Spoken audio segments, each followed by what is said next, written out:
দিলীপ ঘোষ আছেন দিলীপ ঘোষেই।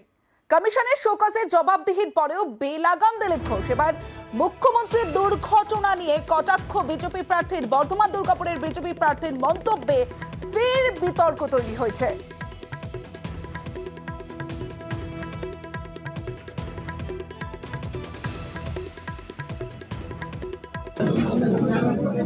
উনি প্রচারে একদিন নামেননি কেন সেটা তো জিজ্ঞেস করুন।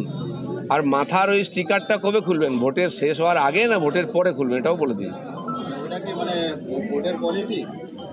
হয়তো ভোটের আগে চোট, এটা তো ভোটের রেসিপি। হাত পা ভাঙবে, মাথা ভাঙবে, কোথাও না কোথাও চোট লাগবেই। আর ওই ইমোশনাল ভোট আর হবে না।